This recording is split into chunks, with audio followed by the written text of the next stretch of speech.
Denver, Colorado is home to America's largest airport called the Denver New World Airport.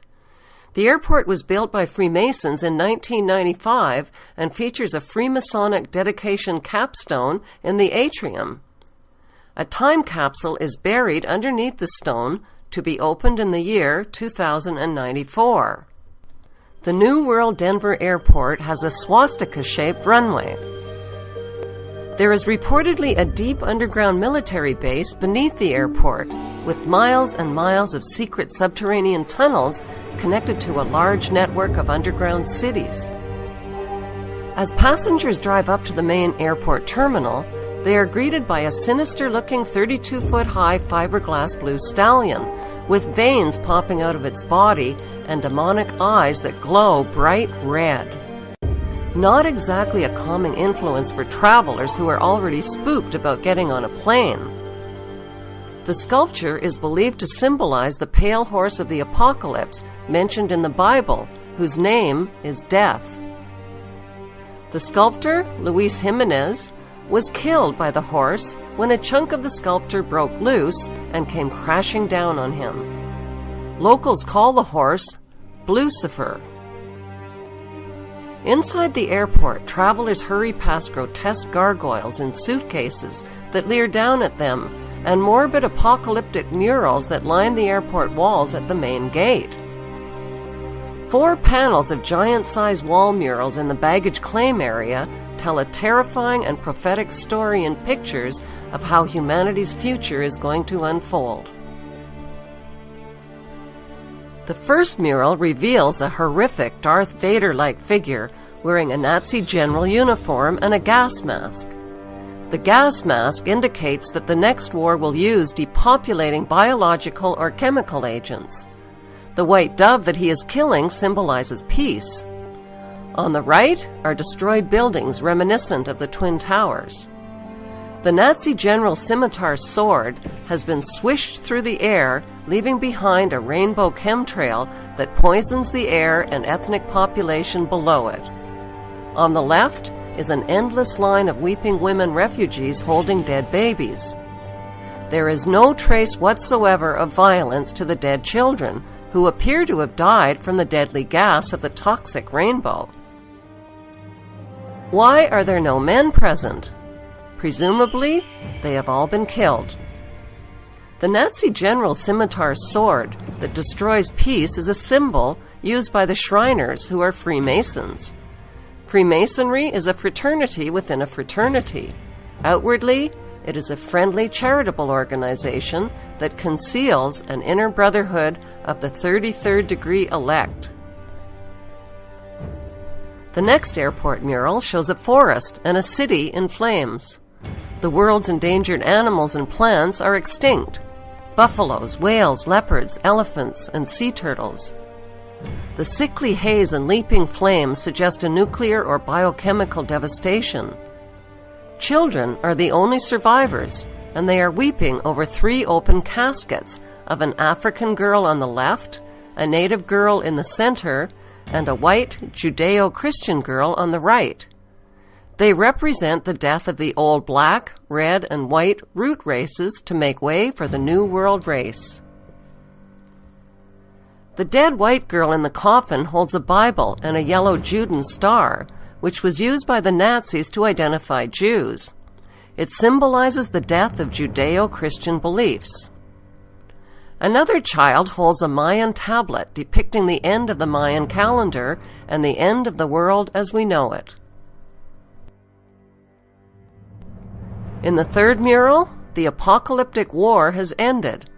Children of all nations are joyfully giving up their nation's sovereignty to the blonde-haired, blue-eyed German boy at the center.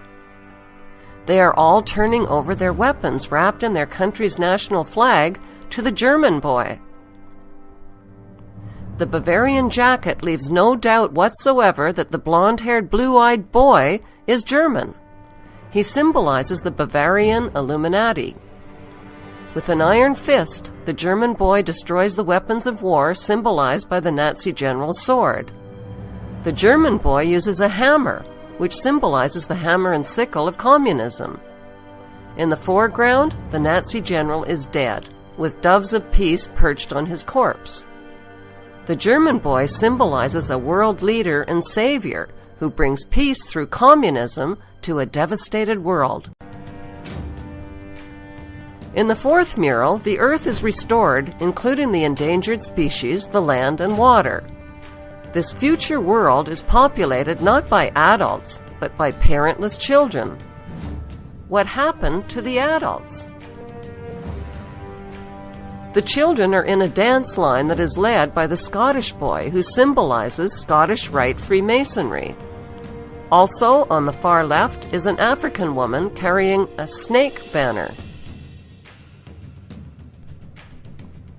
The parentless children of the world are celebrating the New World religion as they gather around and touch the light of Lucifer, who appears as a genetically engineered plant.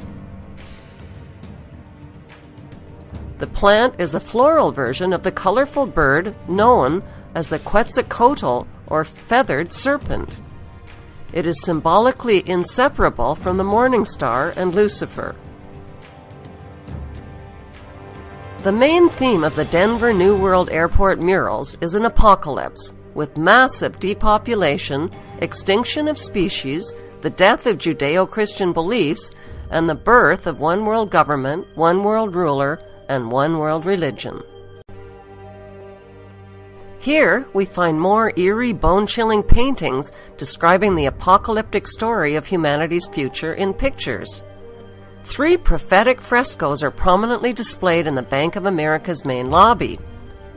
Like the Denver murals, they tell a symbolic story which is understood by those in the know. In the first mural, the central figure is a blue-eyed, blonde-haired German boy wearing a Nazi overcoat, clicking his heels together and standing at attention on the checkerboard floor that is a classic symbol of Freemasonry. Who is he? He is the same boy found in the Denver airport mural, but he is older in this continuation mural. By erasing the boy's right arm, it becomes clear that the flames of the burning bush are shaped like a hand, and the bush itself is shaped like an arm that is positioned at the boy's shoulder. It now becomes obvious that the German boy is making a straight-arm Nazi salute. Notice the Egyptian pyramid and black sun behind him. The second fresco in the Bank of America's lobby is an apocalyptic concentration camp where resistors are incarcerated. In the background, industrial burning suggests a crematorium. The back and side wall are strung with barbed wire. Hazmat Marines carrying rifles are seen in the crowd with their Nazi gold eagle and flags. Notice the person wearing the white hazard protection gear. The hazard protection gear symbolizes a pandemic, biochemical, or nuclear warfare. This is the same apocalyptic theme found in the Denver mural, in which the Nazi general is wearing a gas mask. Overhead, the elite are hovering and celebrating like gods, circling free and naked in their wealth and power. They are energized by the chaos below, where the world population is trapped in their net. All races and creeds are caught in the net of riots and protests, including a Catholic bishop, a nun, and a handcuffed man. The protest signs are blank, implying they have no voice. The street signs are also blank, implying there is nowhere to go. The last fresco has a mission accomplished theme. It illustrates the post-apocalyptic rebuilding era that creates order out of chaos. The red dragon in human form is etched into the hillside at the top of the fresco. He sleeps peacefully while the miners serve him. The prophetic murals that are featured at America's largest airport and America's largest bank express a New World Order agenda that is hidden in plain sight. The giant images on display for all to see are designed to be understood only by a few. The commissioned murals share common themes: an apocalypse, a New World Order, and a central figure who is a blonde-haired, blue-eyed German boy.